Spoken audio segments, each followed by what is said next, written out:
5 o'clock hours here. Cofield Company, Adam Hill is in today. Griffin, we're going to talk to Myles Simmons, Pro Football Talk. A lot of NFL stuff to get into with draft and free agency. I was listening to some Pittsburgh Sport Talk Radio today. There's some interesting stuff going on with one of their afternoon drive shows. I want to remind you, big meet and greet with Raider Nation Radio 920 with Max Crosby. He's got a new Papa John's opening on Thursday, 6965 South Rainbow. Meet and greet runs from 4 to 5:30. Q will be live. Q Myers on Raider Nation Radio 920. Another Raiders insider. He'll be there from 2 to 5. On location, Papa John's, Max Crosby, meet and greet, 6965 South Rainbow. We'll get back to the NBA and what needs to be fixed and if the league is failing or if the social media platform that a lot of people are on say it's failing. But I thought Steve Kim was making some good points there about sort of similar to our complaints about baseball, that the NBA may be making so much money internationally that it just sort of ignores a lot of the older people, because I think that's mostly who's complaining. And we have a lot of complaints about baseball, but they're making money hand over fist. So we'll get back to that in about 20 minutes. So Adam Hill has, was that your first mock draft? Second. First since the actual draft order has been set. Okay. Second mock draft is out. He's got a defensive lineman going at the 6th pick, which will infuriate a lot of people who are dying for the Raiders to get a quarterback. Doesn't mean they won't get a quarterback during the draft. That can happen. So we'll hit that in a couple minutes with Myles Simmons. So the other side, it's funny. I just saw Triple SEN. I'll go on there every once in a while with our buddy Mike Davis. They have a daily talk show, and they tweeted out, whose All-Star Weekend was a bigger success, NBA or NHL? NHL didn't have one.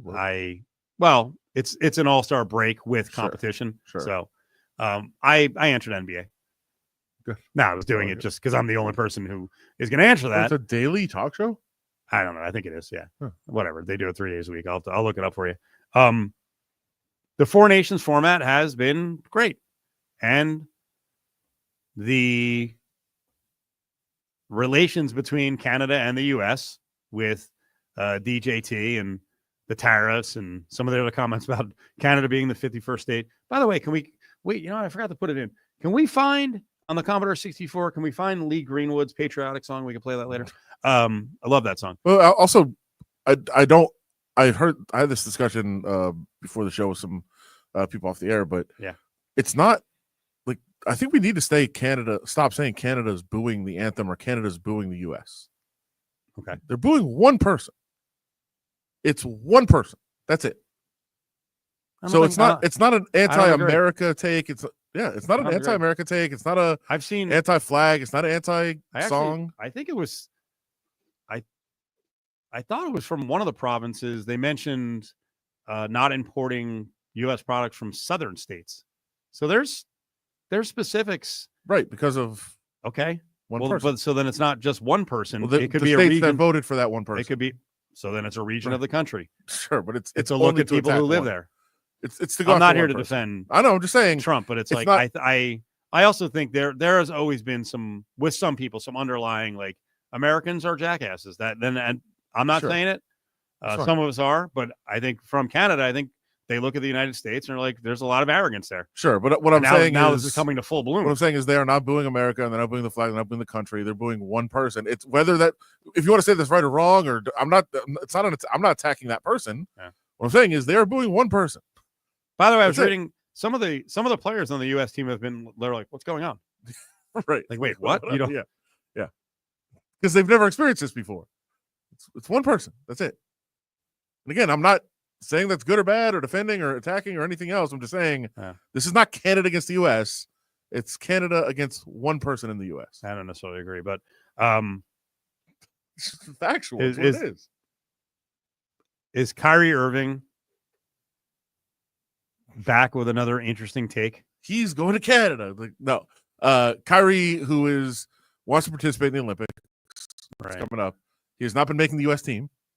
He's been kind of cut from consideration the last couple of times. I thought he was being an anti-American pig here, but I'd forgotten that he's not on the team. But I also had no idea until I read it in the story. Yeah.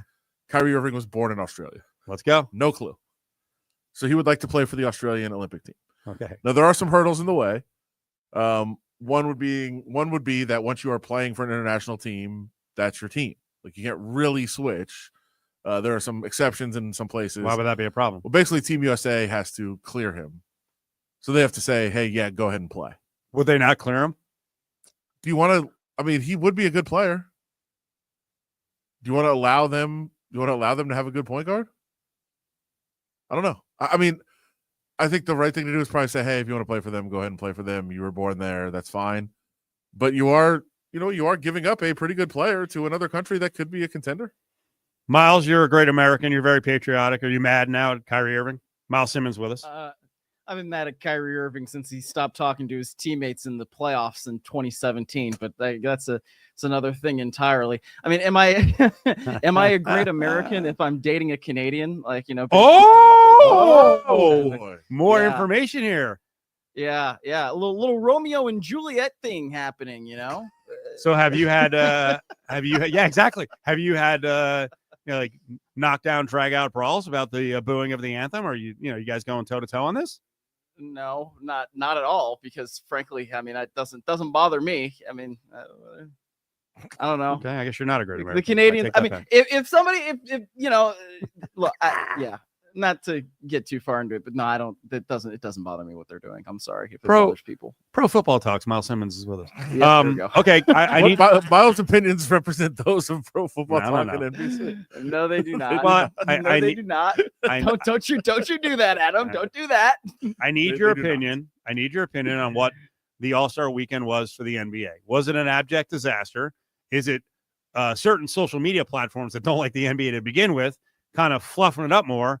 Or, I guess the other thing that we could point to is LeBron James kind of screwed everyone by not participating, and it gave another piece of red meat to the NBA haters.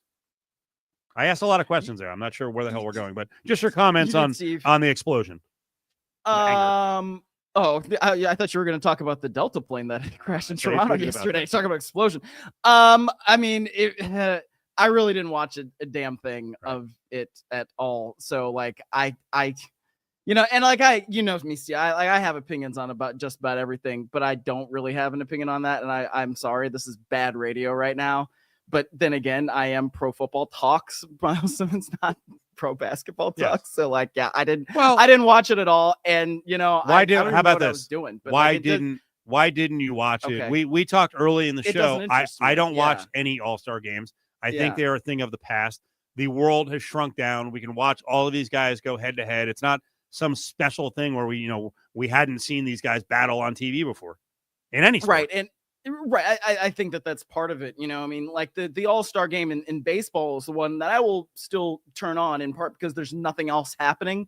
It's the middle of the summer. It's the midsummer class. I'm glad that Major League Baseball is going back to using the actual uniforms of the players and not whatever dog crap like thing that they came up with for the last few years. So like that's a good thing for Major League Baseball. But the All-Star game in basketball, it just turned into like 150 to 153. And that didn't interest me. I didn't really realize that they were doing like a tournament until it was over. So I mean, maybe if I had known, I would have tuned in, but probably not. What hockey is doing with the Four Nations thing, like that seems interesting if you like hockey. I don't like hockey, so that also doesn't interest me. So yeah, I don't know. I don't watch the Pro Bowl ever either. I don't watch the Pro Bowl games. Like, I mean, it's helpful now for me to like have a built-in excuse of, hey, those things happened on the day that I traveled to the Super Bowl. So like, I can't watch it. So yeah, I don't know, man. It just it's not for me, and it is what it is. You're telling me you don't watch the dodgeball? Hell no. I mean, come on. Or the best catch? Who even was participating in that? I did not watch. Is that what they made offensive linemen do? I mean, I don't know exactly. And like that's the point. And so with the Pro Bowl games ratings going down this year, I mean, circle it around into football, my area of expertise. It seems like they might really take another look at what the Pro Bowl games, quote unquote, are, and like how it is that they're going to manage that going forward. Because I mean, in my opinion, it should just be, hey, you made this thing. And like, if we're going to do something, like send them to Hawaii and send them on a vacation if they want to go. But nobody wants to go to the Pro Bowl anymore. That's why you get, down to like 7th alternate, and freaking Drake May, God love him, but like, he's a Pro Bowler. Like, that doesn't make any sense. So that's part of why the NFL needs to re-examine that.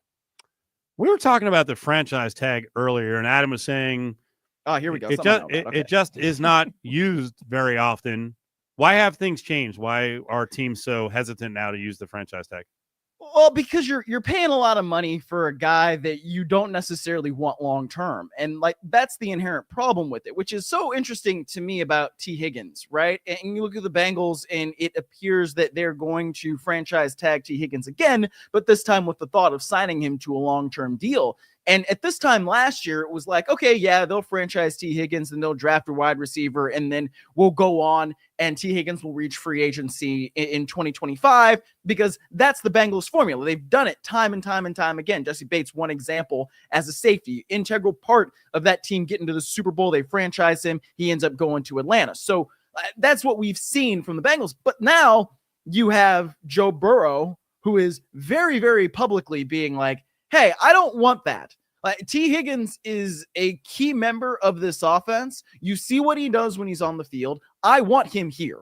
And so it's really kind of forcing the Bengals to take a different look at how they construct their team and how they do things. And I mean, I think it's good on Joe Burrow to do that, but the other aspect of that is, if they're going to operate like that, you don't bleep around with contracts, right? In general, they should have signed Jamar Chase last year.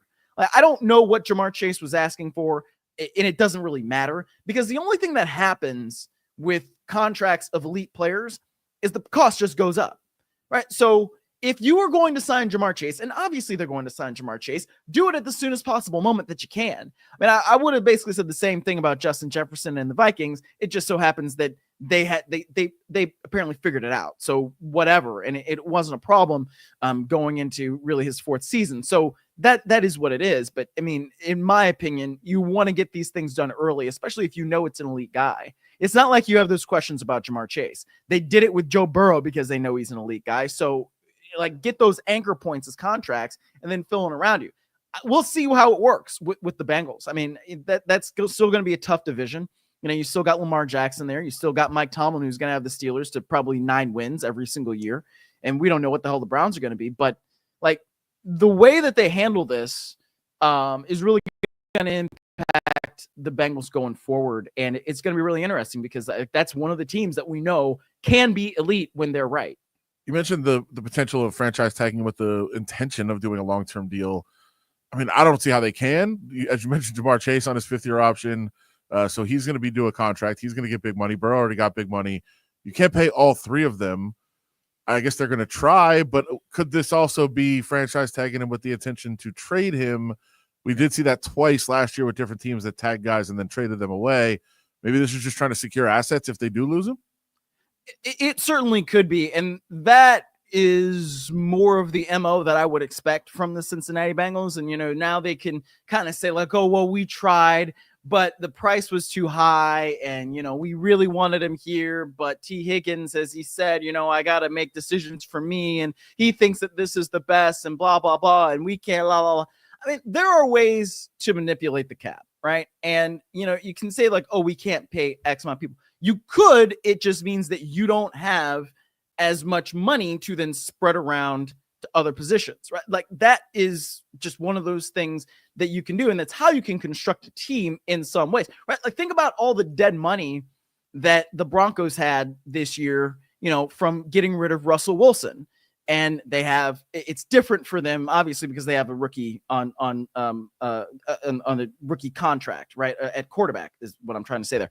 So that definitely skews things a little bit more. But like I said, when you do that, you just have to make sure that you are drafting and developing really, really, really well. And so that's kind of the pressure that I think Joe Burrow wants to put on the Bengals is, hey, it can't just be me plus question mark, question mark, question mark. Like, we have to continue to draft, develop, make sure we're getting the right guys in the building in the first place. And so instead of like guys like Jermaine Burton, who couldn't see the field, then was a problem off the field. And now like their plan is Cincinnati has done it, right? You draft a guy like him at receiver, and then you say, okay, T. Higgins, thank you very much. Goodbye the next year. They can't do that because Burton has proven that he's not reliable. So that also, I think, changes the equation for the Bengals a little bit, where they probably are not as comfortable going into the offseason program without a guy like a T. Higgins as they would otherwise be. But still, I mean, like you said, Adam, they can certainly tag and trade. We saw it last year with guys like L'Jarius Sneed from the Chiefs. And man, I mean, the Chiefs didn't miss him all that much, you know? I mean, all things considered, especially because Sneed was hurt for most of the year. So those are things that you definitely could see from teams that like the Bengals. It's okay, though. They don't have to spend any money on defense. They're fine there. Well, but Adam, I'm not saying that they don't have to do it. I'm just saying that like there are ways of getting it right, you know? Yeah. And if you draft the right guys that can be with, who's their defensive coordinator now? It's not, because Anarumo went to the Colts. Al Golden. Yes, the Golden Boy. He came back from Notre Dame. Because it's like, you know, you got Anarumo, Gus Bradley, and they're like all kind of like switching team, and Dennis Allen and Matt Eberflus, like, and they're in some ways all the same person. So yes, Al Golden comes back, and like we'll see how that thing develops. But like that's one place where you may have a little bit of an advantage, right? Because Al Golden has been around the college game, so he understands what players are coming out and how you can scout them. So I mean, it's not like Duke Tobin is terrible at that anyway. And I understand what you mean, Adam. Like if the Bengals defense was any better, right, then they would have made the playoffs, and we wouldn't be talking about them as like one of these teams that was really disappointing last year, because you had Joe Burrow playing at an MVP level. You had Jamar Chase win the Triple Crown. You had Trey freaking Hendrickson lead the league in sacks. So like there are pieces there. It's just a matter of filling them in. Yes, you're not wrong. Myles Simmons, Pro Football Talk, is up on Cofield and Company. So if T. Higgins is off the board, does that move Cooper Kupp into a territory where people are going to look to him to potentially be a 1 or a good 2? Is he that good anymore? And I guess the big part of this is if you trade for him, he's getting $20 million as a salary this year. So how robust is the market going to be on Cooper Kupp?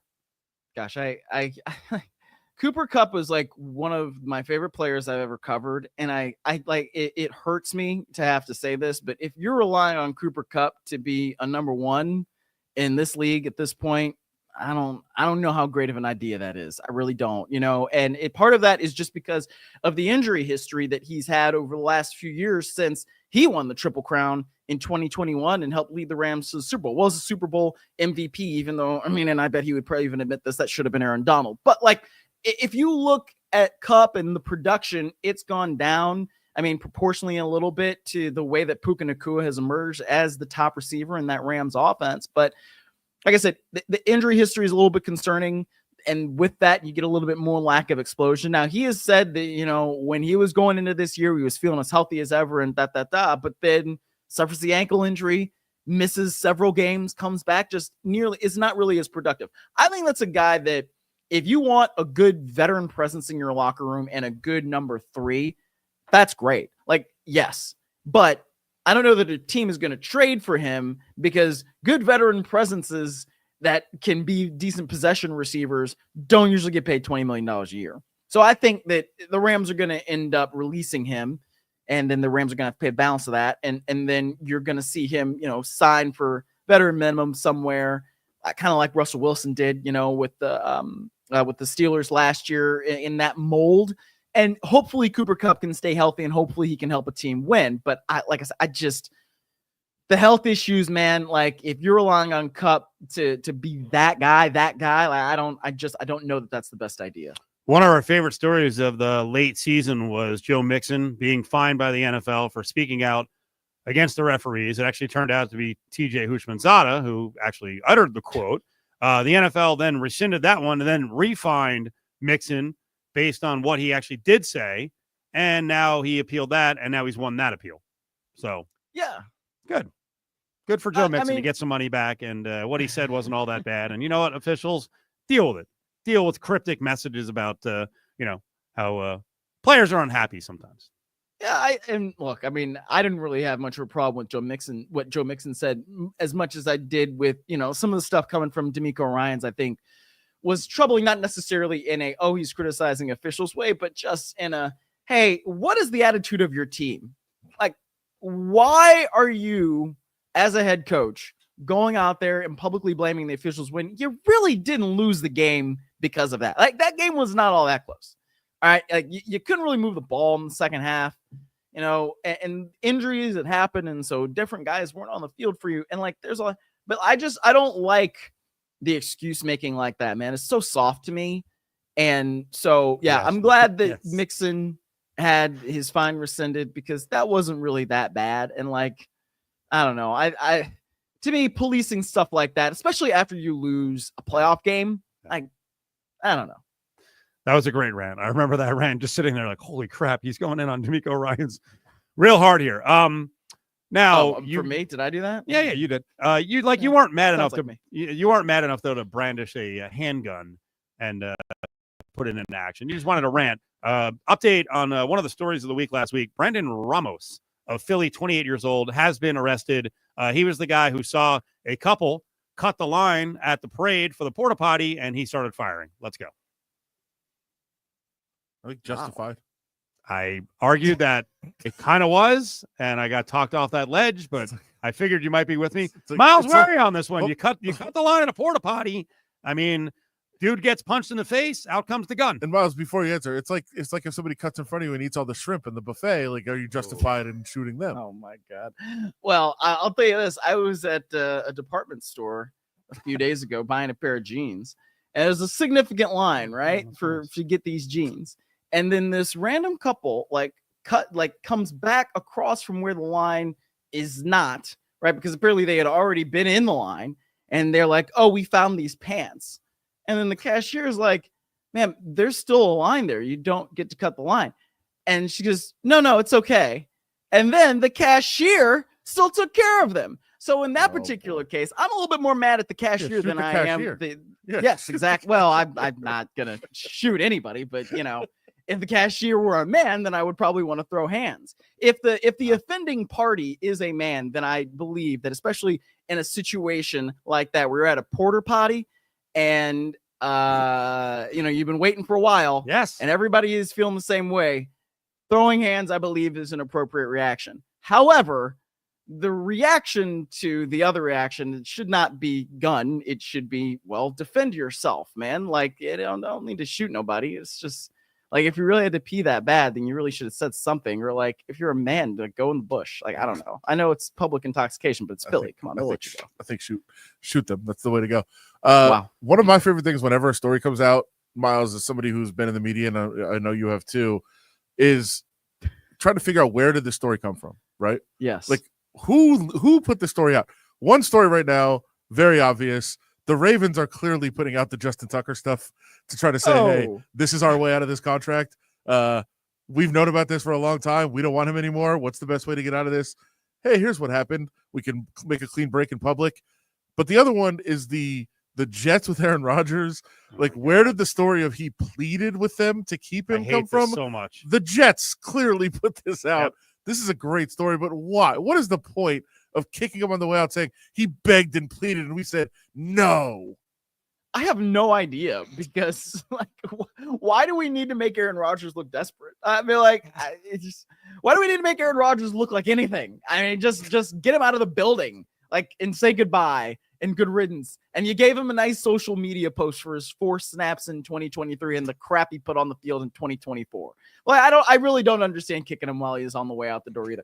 I mean, and like, I say that as somebody who has lost a lot of respect for Aaron Rodgers in the last few years. But like, to me, as an organization, I don't really know why you need to do that. I don't know why you need to go the extra mile that way. And I don't know who in the organization was doing it or exactly why they would do it, but it did feel a little bit unnecessary, because at this point, like, man, is Aaron Rodgers worth a headache?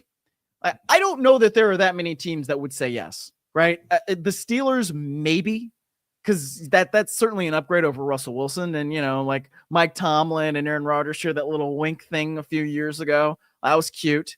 So maybe them. I mean, like, I don't know. Like, there are people, I've seen like a rumor of like unsubstantiated, like, oh, the Rams, maybe they can't work out something with Stafford. I'm working out something with Matthew Stafford 10 times out of 10 before I give Aaron Rodgers a call. Why would I do that? That doesn't make any sense to me. Like, we'll figure it out. Like, but you don't need that guy in that building. No. The Steelers, and in most buildings in the NFL. The Steelers are the kind of team that makes sense. Good defense, just make a Yes. couple plays here and there, don't turn the ball over. Like, that is a place that makes sense for him. But you also, it appears that you were scoffing about the Justin Tucker part of this. The Ravens are clearly putting this out. What, the additional 8 allegations? All of it. Yeah. I mean, I don't know about I don't know about that one, Adam.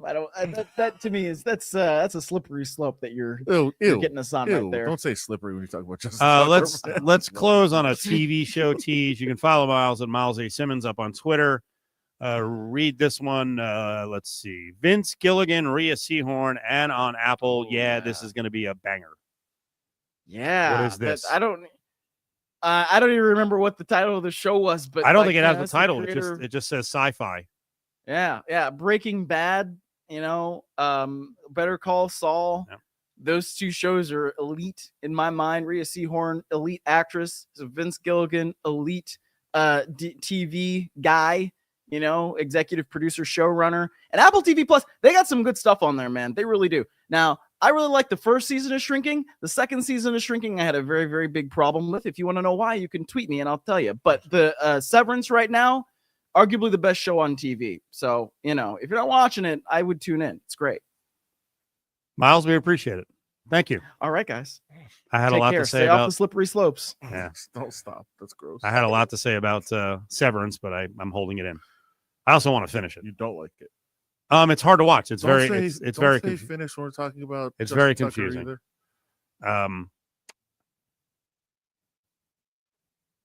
So are you alleging the Ravens, because you did say it, that the Ravens have known about this for years? Of course. And that's okay? No. That's horrific. They didn't do anything? We don't know for sure that they know, but you don't think teams hear about these things and find out about these things? I don't know. They know. I don't know if anyone stepped up and called them to complain. I would assume someone did. And it's also very risky for these women who work at this swanky, haircut massage joint. And it just so happens this all comes out after his worst season. Oh, that part's interesting. Like all of a sudden now, after 8 years, it seems like a good time that this gets out there. Seems convenient. You fired up for baseball? I saw Shohei throwing in the bullpen. That was fun. Man, I don't like that. He should be a closer. It's like I said last year. Yeah. Right? Make him a closer. Just throw him out there. They have a closer by committee approach anyway. Yeah. I don't like that. Seems risky. He freaking rips it again. I don't know. What's the point? He's a freaking 60-60 guy. How much more do you need out of him? You can lose a starting pitcher and the best offensive player in baseball at the same time. Just let him close. Not that you protect him completely, but I think there seems to be less of a risk. Dodgers open the season early internationally. Opening days are the 26th and the 27th of March. On the 27th, you can experience first pitch of the season, kind of with Greg Maddux, hometown hero, at Circa Sports.